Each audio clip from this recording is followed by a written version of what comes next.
Oras na ito, pag-aaralan natin ang part 2 ng chapter 8 ng The Voice, Speech and Song entitled Ang Impluensya ng Mga Salita. Sinasabi diyan na mapanganib ang magbitaw ng salita ng pagdududa, mapanganib ang pagtatanong at pagpuna sa banal na liwanag. Ang ugali ng pabaya at walang galang na pagpuna ay tumutugon sa karakter sa pagpapaunlad ng kawalang galang at kawalan ng pananampalataya. Maraming tao na nagpapakasasa sa ugali na ito ay nawala ng malay sa panganib hanggang sa siya ay handa ng punahin at tanggihan ang gawain ng banal na espiritu. Ito po'y delikado mga kapatid, at kung tayo ay nagiging pabaya, tandaan natin habang tayo ay naninirahan dito sa mundo, ang ating buhay ay hinuhubog po ng banal na likas, banal na espiritu ng Diyos. At kapag tinatanggihan natin ang bawat salita ng Panginoon na ating nalalaman, nagiging isa tayong sinungaling. Tandaan natin, dinadaya lamang po natin ang ating mga sarili. At kapag may tumanim sa ating pag-iisip na pagdududa patungkol sa kalooban ng Panginoon, patungkol sa kanyang mga salita, ito po yung paraan ng kaaway para hindi po tayo mawalan o para hindi po tayo panagumpay sa ating mga kahinaan. At nalalaman natin, sa ating pagpili lamang tayo nakadepende mga kapatid. At kinakailangan isipin natin ano yung ginawa ng Panginoong Hesus. Nawa siya ang maghari sa ating mga puso at ang kanyang banal na espiritu ang magkokontrol sa ating pag-iisip. Dahil binigyan po tayo ng freedom of choice ng Panginoon. At nalalaman natin, binibigyan niya din tayo ng halimbawa paano natin susundin at ano yung mga pinagbabawal lalo na sa salita na lumalabas sa ating mga bibig. Impluensya sa labas ng simbahan. Dapat matanto ng mga nag-aangking tagasunod ni Kristo na ang impluensya ng kanilang mga salita at kilos ay hindi lamang may kinalaman sa kanilang sarili, ngunit umaabot sa labas ng simbahan. Kung makikita nila ang kasamaan na dulot ng kanilang walang ingat na pananalita, ang pag-uulit ng mga malabong ulat, ang di makatarungang mga pagtuligsa, mas mababa ang pagsasalita at higit na pananalangin kapag ang mga Kristiyano ay nagtitipon. So tandaan natin, napakaganda po ng salita ng Panginoon. Bibigyan niya tayo ng paalala patungkol dito, na kung tayo ay magiging tagasunod ni Kristo, magiging mabuti po ang impluensyang maihahatid natin sa mga tao. Sa loob at sa labas ng iglesia, tandaan natin na maraming mga tukso na humahasik sa ating buhay, sa ating landas. Ngunit hindi po yan ang dahilan para tayo ay aatras. Dahil ang pag-asa natin sa ating Panginoon, ang siyang magtataguyod at ang siyang managwawagi, dahil sapat ang biyaya na pinagkaloob sa atin. At kinakailangan na mapagtanto natin, kung tayo ay tagasunod nga ni Kristo, ay meron tayong impluensya na maipapakitang kabutihan sa ating mga salita, sa ating mga kilos. At hindi lamang sa ating mga sarili, kundi umaabot pa ito kahit sa labas ng simbahan. Dahil napakalaki pong pagpapala ito sa mga tao kapag dinala natin sa ating buhay ang katotohanan. At kahit na may mga issue tayong naririnig at patuloy natin iyon sinisiwalat kahit hindi naman talaga totoo ang mga bagay na ito, tandaan natin, magiging hindi makatarungan at ito'y magiging tuligsa sa ating mga kapatid. Kaya sa ating pagtitipon, sa ating mga pag-aaral ng salita ng Panginoon, mas panatilihin po nating manalangin ng manalangin at wag na po nating entertain yung mga taong negatibo at higit sa lahat yung mga taong nagsisinungaling at sinasabi ang mga kahinaan ng bawat isa. So, manalangin po tayo at itigil na po natin ang pagpuna, ang pag-aakusa sa ating mga kapwa. Epekto sa mga di mananampalataya. Ang buhay, ang mga salita at ang ugali ay ang pinakamapilit na argumento, ang pinakasulemni na apela sa mga pabaya. Walang paggalang at may pag-aalinlangan. Hayaang ang buhay at karakter ang maging malakas na argumento para sa Kristyanismo. Kung magkagayon ay mapipilitan ang mga tao na kunin ang kaalaman tungkol sa iyo na ikaw ay nakasama ni Jesus at natuto tungkol sa Kanya. So mga kapatid, maraming ngayong mga taong nagiging pabaya sa kanilang mga sariling salita, sa kanilang paggawa. Nawa sa ating buhay, hindi po tayo maimpluwensya nun.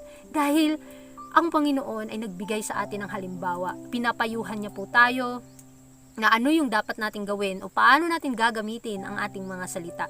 At habang tayo ay sumusunod sa mga palatuntunan ng katotohanan, tayo po ay natututo sa kanyang paaralan. Tandaan natin ang ating isip, minumold po yan ng Panginoon, binibigyan niya po tayo ng karunungan at kaalaman at kung papaano ito magagamit sa kanyang kaluwalhatian. Impluwensya kahit pagkatapos ng kamatayan. Iilan ang nakakaalam kung gaano kalawak ang impluwensya ng kanilang mga salita at kilos. Gaano kadalas ang mga pagkakamali ng mga magulang ay nagbubunga ng pinakamasamang epekto sa kanilang mga anak at mga anak ng mga anak. Matagal na pagkatapos na ang mga aktor mismo ay inilagay sa libingan. Ang bawat isa ay nagbibigay ng impluwensya sa iba at mananagot sa resulta ng impluwensyang iyon. Ang mga salita at kilos ay may kapangyarihang magsabi at ang mahabang hinaharap ay magpapakita ng epektos ng ating buhay dito. Ang impresyon na ginawa ng ating mga salita at gawa ay tiyak na magiging reaksyon sa ating sarili sa pagpapala o pagmumura. Ang kaisipang ito ay nagbibigay ng isang kakilakilabot na solemni sa buhay at dapat na ilapit tayo sa Diyos sa mapagpakumbabang puso or mapagpakumbabang panalangin na patnubay niya tayo sa pamamagitan ng kanyang karunungan. So, very clear mga kapatid. Siyasatin natin ang ating mga sarili. Sino ang Diyos nating pinaglilingkuran? At sa bawat salita na lumalabas sa ating mga bibig, sino ang ating pinapakitaan? Sino ang niluluwalhati natin ito? May malaki pong itong epekto. Kapag nagiging pabaya po tayo, tandaan natin, delikado.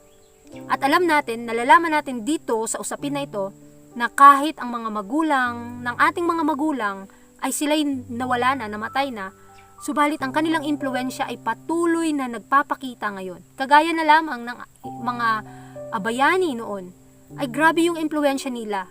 Namatay na lang sila sa pakikipaglaban, sa mabuting pakikipaglaban sa ating mundo. At kahit wala na sila, paulit-ulit, lalo na kay Jose Rizal, di ba? Alam natin yung storya ng kanyang buhay. At marami siyang impluwensya na idudulot sa atin. Kaya sa ating buhay ngayon, sa buhay natin, sa presenteng buhay ngayon, habang tayo ay nabubuhay pa.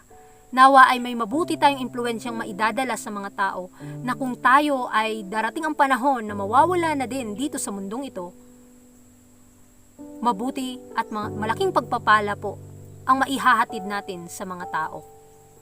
Sinasabi pa dito na isang salitang hindi pinag-iisipan ang walang hanggang tadhana ng kaluluwa.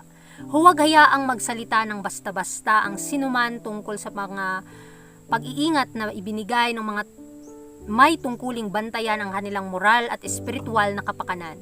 Ang mga salita ay maaaring tila walang gaanong kahihinatnan na nagbubunga lamang ng panandaliang impresyon sa isipan ng mga nakikinig, ngunit ito ay hindi lahat.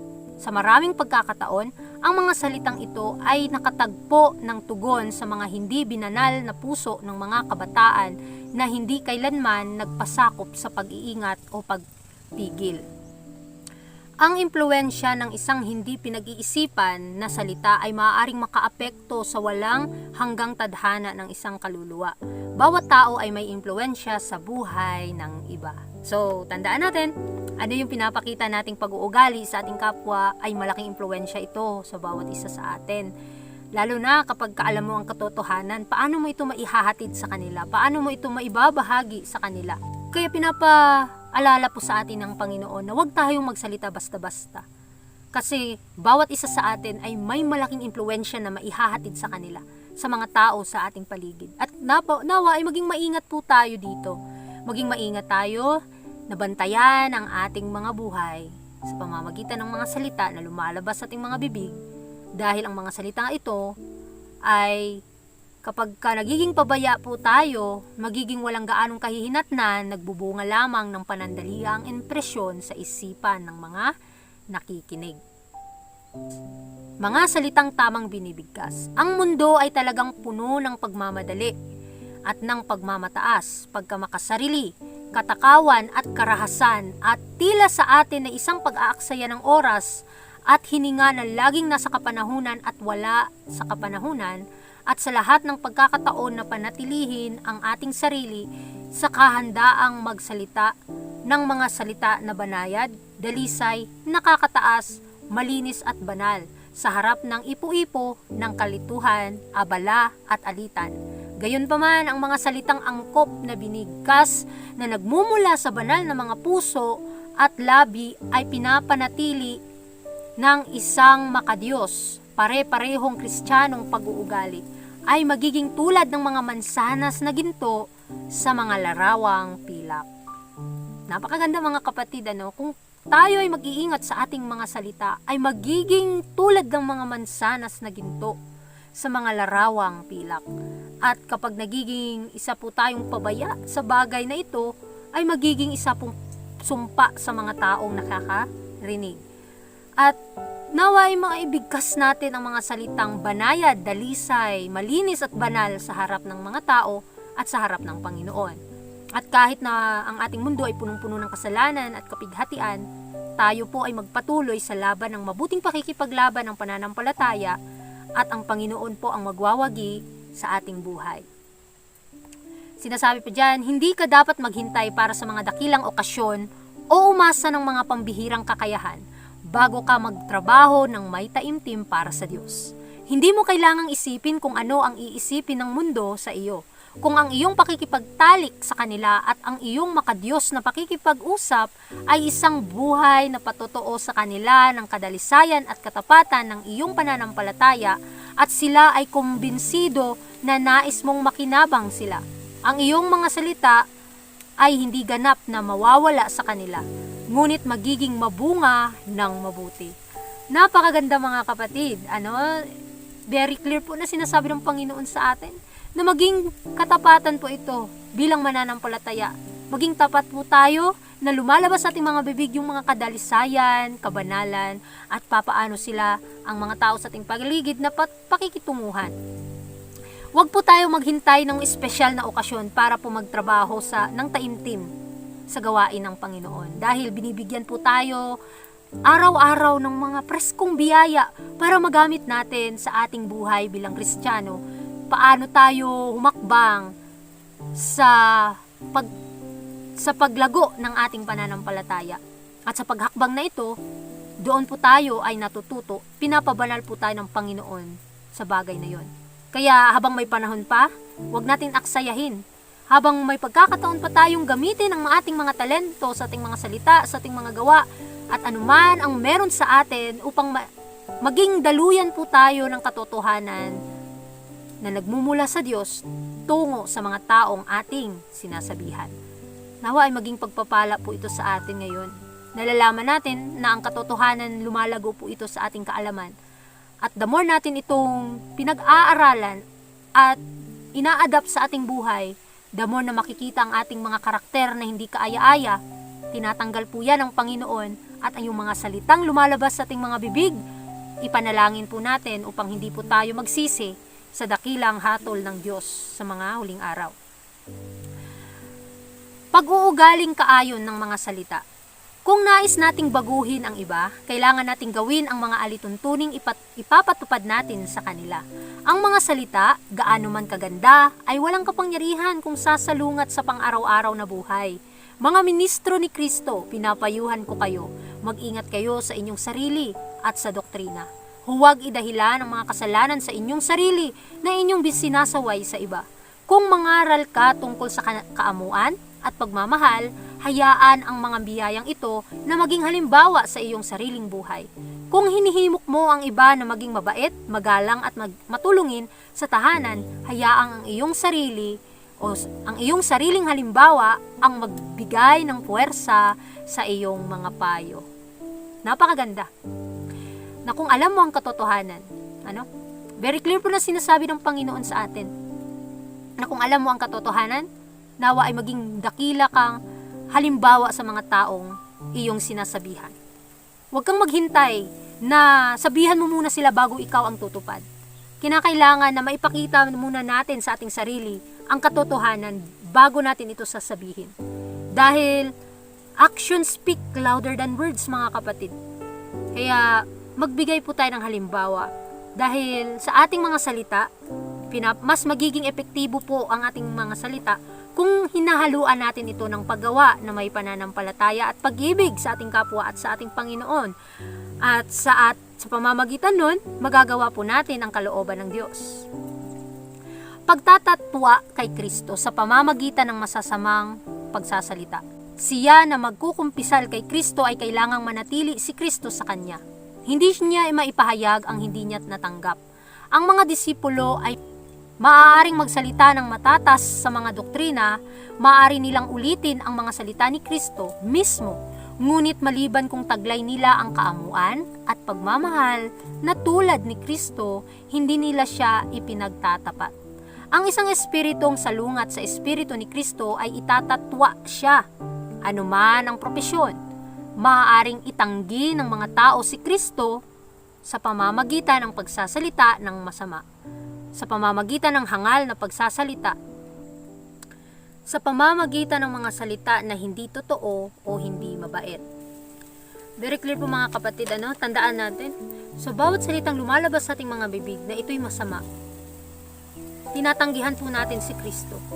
At kapag napagtanto natin sa ating buhay na tayo'y nagkakasala patungkol sa pagsasalita, nawa ay mapanatili po si Kristo sa ating mga puso at siya ang bahala na magbago o mabago ang ating mga puso. Dahil kapag hindi mo tinanggap si Kristo, hindi mo din siya maipapahayag sa buhay mo. Kagaya na lang ng mga disipulo, maaari silang magsalita ng mga katotohanan at maaari nilang ulitin yung mga salita ni Kristo mismo. Ngunit kapag wala silang espiritu o ni Kristo, wala silang desire sa kanilang mga pusong maging maamo, maging pagmamahal na tulad ni Kristo, hindi nila ito maipagtatapat. Hindi nila ito maibabatid sa mga tao, kagaya din sa ating panahon ngayon. Kapag kinakaligtaan natin anuman ang ating propesyon sa ating buhay, kinakaligtaan natin na pag-aralan at isabuhay ang katotohanan, maaaring tinatanggi po natin si Kristo sa pamamagitan ng mga pagsasalita ng masama, mga hangal na salita, at mga salitang hindi hindi naaayon sa ating pananampalataya. Sinasabi pa dyan na ang sanhi ng siyam ng ikasampu ng mga kahirapan sa simbahan. Ang pananalita na hindi tulad ni Kristo ay nagkasalalay sa pundasyon ng siyam na ikasampu ng lahat ng mga paghihirap na umiiral sa simbahan. Ang mga ahente ni Satanas ay masipag na nagsisikap na hikayatin ang mga nag-aangking Kristiyano na magsalita ng hindi sinasadya. Kapag nagtagumpay sila, nagagalak si Satanas dahil nasaktan ng mga tagasunod ng Diyos ang kanilang impluensya. Nakakalungkot isipin mga kapatid, kapag may mga salita tayong sinasabing hindi natin sinasadya, naku mga kapatid, delikado po. Mga salita na hindi sinasadya, hindi po yan rason para magpatuloy na lamang po tayo sa ating mga kasalanan. Naging aware na po tayo, alam na po natin ang katotohanan ito, maging mapagbantay na po tayo sa ating mga sasabihin. Dahil ang Panginoon, nagbigay siya sa atin ng halimbawa, paano siya sundin? At ang kaaway, nagagalak ang kaaway mga kapatid kapag nagiging pabaya po tayo sa mga bagay na ito. Dahil napakalaking impluwensya ang ating mga salita, lalo na kapag alam mo ang katotohanan. Nawa ay gamitin natin ito sa kaluwalhatian ng ating Panginoon at hindi sa kaluwalhatian ng ating mga sarili. Dahil humahari po ang kaaway kapag ang sarili natin ang ating pinupuri. Mapanghamak na pahayag. Marami sa ngayon ang nakadarama ng kalayaan na gamitin ang talento sa pagsasalita ng walang ingat, nang hindi iniisip ang impluwensya ng kanilang mga salita sa iba. Ang Panginoon ay nagpapadala ng kanyang mga mensahe sa pamamagitan ng kung kanino niya nais. At yaong mga gumagawa ng mapanghamak na pananalita sa mga mensahero at sa mensahe ay kailangang tandaan na sila ay magsasalita sa parehong paraan ni Kristo kung siya ay lalapit sa kanila tulad ng kanyang pagdating sa mga Hudyo, na may kasamang mensahe na hindi nababagay sa kanilang hindi nabagong mga puso. Yaong mga gumagamit ng kanilang pananalita upang gayahin ang isa na nagsasalita ng mga salita ng Diyos ay sinisingil sa paggawa nito kay Kristo, sapagkat ito ay ginawa sa Kanya sa kahatauhan ng Kanyang mga banal. Mga kapatid, may mga salita tayong hindi pinag-iisipan, at kung tayo ay pinapalalahanan ng ating kapwa, minsan tayo pa ay galit. Tayo pa ay nagtatampo sa bagay na ito. Tandaan natin, kinakailangan tayong magpasalamat na pinapalalahanan po tayo ng Panginoon. Binibigyan niya lang tayo ng mga palatuntunan na dapat nating sundin. At pagpili na natin kung susunod tayo doon o hindi. At ginagamit din ng Panginoon ang mga tao sa ating paligid upang maging mapagbantay po tayo sa ating mga sinasabi. Especially sa akin, mga kapatid, may isang tao talaga na laging nagsasabing, iniisip mo ba ang sinasabi mo? Kinakailangan pala talaga na isipin nating maigi at ipanalangin ang ating mga sinasabi dahil napakalaking impluwensya po ito sa pandinig ng mga tao. Kaya sa buhay ko ngayon, mga kapatid, napakalaking pagpapala sa akin yung mga taong nagbibigay sa akin ng paalala patungkol na sa pagsasalita, na maging aware at na maging mapagbantay sa ating mga sinasabi. Lalo na kapag ikaw yung humahawak ng katotohanan. Binabantayan ang iyong kilos, ang iyong galaw, ang iyong mga salita ng mga tao sa iyong paligid. Baka ito pa yung magiging dahilan ng kanilang magtatampo sila at stumbling block, mga kapatid, sa ating buhay. Nawa hindi po yan mangyari. Kaya maging mapagbantay po tayo sa ating mga sinasabi. At sa ating mga puso, nawa ay mabago ito at mapalitan ito ng pusong laman na kung saan si Kristo po ang naghahari, upang ang doktrina at ang katotohanan lamang ng Panginoon ang siyang ating sasabihin.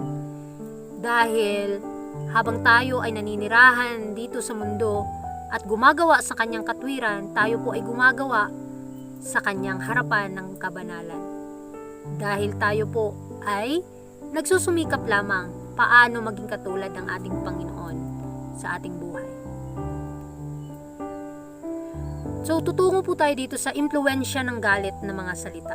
Nako, na ang mga nagpapahayag ng pinakataimtim na mensahe na ibinigay sa mundo ay matantok kung gaano kalaki ang kanilang impluwensya kapag naghihinala sila sa kanilang mga kapatid. Kapag hinayaan nilang lumabas sa kanilang mga labi ang galit na mga salita. Ang sama ng loob ng Diyos ay nakasalalay sa bawat isa na nagsasalita ng malupit, hindi magandang salita. Dito, mga kapatid, binibigyan na ulit tayo ng paalala ng Panginoon. Lalo na kapag tayong humahawak ng katotohanan at hindi natin to sinasabuhay, napakadelikado, mga kapatid. Naging isa po tayong pabaya sa ating tungkulin sa Panginoon at sa tao. At kapag hinahayaan natin ang ating mga dila na magsalita ng mga malupit na salita at galit, nalulungkot po ang Diyos sa bagay na ito. At kinakailangan mabago po ang ating mga puso. At kung nakasanayan na nating gawin noon, ang mga bagay na mga hindi ka nais-nais, nawa ay mabago po tayo ngayon. Ipanalangin po natin sa bawat isa na maging mapagbantay na po tayo sa ating mga sinasabi. Bigyan pa po natin ng liwanag ang ating mga pag-iisip. Kaunawaan, humingi po tayo sa Panginoon upang tayo ay kanyang pagpapalain. Tiwala sa mga kapatid. Sa pamamagitan ng paghahasik ng kasamaan sa isipan ng mahihina na walang mahalagang kaugnayan sa Diyos, sa pagsasabi sa kanila kung gaano kaliit ang tiwala mo sa iba, naaalis mo ang pananalig sa kanila ng kanilang dahil sinisira mo ang kanilang tiwala. Ngunit huwag hayaang gamitin ng kaaway ang iyong dila, sapagkat sa araw ng huling pagtutuos, tatawagin ka ng Diyos upang magbigay ng isang pananagot ng iyong mga salita. Huwag magbigay ng impluwensyang makakasira sa hawak ng sinumang nanginginig na kaluluwa mula sa Diyos. Bagamat hindi ka tinatrato ayon sa iniisip mong nararapat, huwag mong hayaang sumibol ang ugat ng kapaitan, sapagkat sa gayon ay marami ang madudumihan. Sa pamamagitan ng iyong mga salita ay maaari mong maging dahilan upang ang iba ay maghinala. Mga kapatid, very clear po na sinasabi sa atin dito ngayon na maging mapagbantay nga talaga tayo. Dahil ang ating mga salita, possible na magamit ng kaaway yan upang ang iba ay maghinala sa iyo at hindi ka na nila paniwalaan. Kaya manalangin po tayo dahil sa lahat ng ating mga sinasabi, mananagot po tayo sa Panginoon kapag hindi tayo nagiging mapagbantay dito. At ipanalangin po natin na nawa mga pagpapala lamang ang bumubulalas sa ating mga bibig. Dahil kapag naaalis na yung pananalig ng mga tao sa atin, sa ating mga salita, sinisira lamang din po natin ang kanilang tiwala sa atin at ang kanilang tiwala sa salita ng Panginoon. Kasi nga, kapag alam natin ang katotohanan, tandaan natin, nawa hindi po natin ito ipabatid sa mga tao sa pamamagitan ng pagbibiro, sa pamamagitan ng hindi ka nais-nais na mga salita. Dahil mananagot po tayo sa Panginoon sa bawat salita na lumalabas sa ating mga bibig. At nawa ay huwag po tayong magbigay ng impluwensyang nakakasira sa mga nakakarinig. Sinasabi pa dyan na pagbagsak ng mga mahihina sa pananampalataya. Huwag pahintulutan ang dyablo na gamitin ang iyong dila at boses upang sirain ang mga mahihina sa pananampalataya. Sapagkat sa araw ng huling pagpasya, tatawagin ka ng Diyos upang magbigay ng pagsusulit sa iyong gawa. Mga kapatid, maging mapagbantay po tayo sa ating mga sinasabi dahil sa mga huling araw, recorded po yan sa langit at alamin po natin sa ating sarili, ano ba yung lumalabas sa bibig ko? Naluluwalhati ko ba ang aking Panginoon? Sa mga kantang kinakanta ko, sa mga bagay na iniisip ko, ito ba'y patungkol sa langit? Patungkol sa kanyang kaluwalhatian, kung papaano tayong lumakad sa kabutihan at katwiran? Nawa ang maghari sa ating mga puso, pawang katotohanan. At ang biyaya ng Panginoon ay sapat para maangkin natin ang pagpapalang ito. At gamitin po natin ang ating lakas sa pamamagitan ni Kristo, gamitin natin ang mga talento upang maging malinis ang ating talaan sa langit. Upang sa darating na pagsusulit, buhay ni Kristo ang maghari sa ating mga puso at iyon ang magpapakita sa atin sa magpapakita din sa mga tao sa pamamagitan natin. Ginagamit lamang po tayo ng Panginoon upang maisawalat ang katotohanan sa pamamagitan ng ating mga salita. Permanenteng epekto ng mga mangmang na salita. Bilang mga Kristiyano, dapat nating isaalang-alang ang impluwensya ng ating mga salita sa mga taong nakakasalamuhan natin, maging sila ay mga mananampalataya o hindi. Binabantayan ang ating mga salita at nasasaktan ng iba dahil sa di matalinong mga pahayag. Walang anumang pakikisalamuha sa mga mananampalataya o hindi na lubos na makapipigil sa hindi magandang impluwensya ng mga di matalinong salita. Ang ating mga salita ay nagpapakita ng paraan ng pagkain na kinakain ng kaluluwa. Tandaan natin mga kapatid, nawa ay magiging pagpapala po ito sa mga taong ating nasasalamuha. Na bilang mga Kristiyano, ano nga ba ang maidudulot ng ating mga salita? Ginagamit pa po ba natin ito na maisawalat ang katotohanan? Ang mga mangmang na salita, nawa ay hindi ito maisabi sa ating mga bibig. At tandaan natin na may mga taong ating nasasalamuha, maging sila ay mananampalataya o hindi, pakikitunguhan po natin sila, pantay-pantay, dahil ang Panginoon wala naman pong pinipili. At kinakailangan na maging mapagbantay po tayo sa ating mga salita, baka ay masakta ng iba. Dahil sa di nating matalinong pagpapahayag, may mga na-offend sa atin mga kapatid. Kaya nga, ipanalangin natin sa Panginoon na maging banal po ang ating mga salita, ang ating mga gawa, nawa ay magpakita ito ng langis ng kabaitan at langis ng biyaya upang mga katotohanan lamang ang lalabas dito. Kapangyarihan ng halimbawa. Kapag dumating ang isang krisis sa buhay ng sinuman at sinubukan mong magpayo o magpaalala, ang iyong mga salita ay magkakaroon lamang ng timbang ng impluwensya para sa kabutihan na nakuha ng iyong sariling halimbawa at diwa para sa iyo. So mga kapatid, gamitin po natin ang ating mga salita at ating mga gawa sa paraan na tayo'y magiging pagpapala sa mga tao. At maluwalhati natin ang ating Panginoon. Dahil kung ano yung ginawa natin sa kanila, sa mga taong sa ating paligid, yun din yung ginawa natin sa ating Panginoon. At dumadating man sa punto na tayo ay nagdududa sa mga bagay na ito, ngunit ipanalangin nga po talaga natin na mawala ito sa ating pag-iisip. At mapalitan ito ng kabutihan upang maparangalan natin ang banal na pangalan ng ating Panginoon. Kaya tandaan din natin na ano yung lumalabas sa ating mga bibig, ito din po yung nagpapakita kung ano yung pinapakain natin sa ating mga kaluluwa. At kung dumating man tayo sa punto na napanghihinaan na ng loob, basahin po natin ang mga salita ng Panginoon upang manumbalik sa ating buhay ang nawasak dahil sa kasalanan. At sa ating mga salita ay pagbutihin po natin upang makakuha po tayo ng mabuting halimbawa na si Kristo po ang maghahari sa ating mga puso. Kaya sa Kabanata 8 na ito mga kapatid, sa chapter 8 ng The Voice, Speech and Song, sa part 2 na to, malaki po ang impluwensya ng mga salita.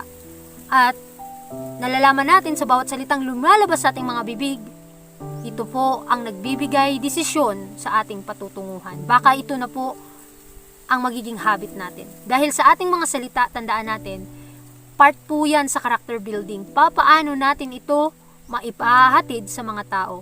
Huwag lamang po tayo maging pabaya sa bagay na ito dahil napakalaking impluwensya, mga kapatid, sa masama man o sa kabutihan kapag ang ating mga bibig ang ating gagamitin. Kaya manampalataya po tayo sa ating Panginoong Hesus na siyang magkokontrol sa ating mga salita, sa ating mga puso, sa ating mga iniisip upang makita sa ating buhay ang karakter ni Kristo at nawa ang banal na Espiritu ang siyang magkokontrol sa ating buhay at magbubunga ito ng katwiran ng ating Panginoong Hesus. Kaya sa puntong ito, kung meron po kayong katanungan, please comment down below. At maraming salamat sa inyong pakikinig. I am your speaker, Sister Daniela, and God bless sa ating lahat. When he ran to me, he took me in his arms, held my head to his chest, said, "My son's come home again," lifted my face, wiped the tears from my eyes, with forgiveness in his voice. He said, "Son, do you know I still love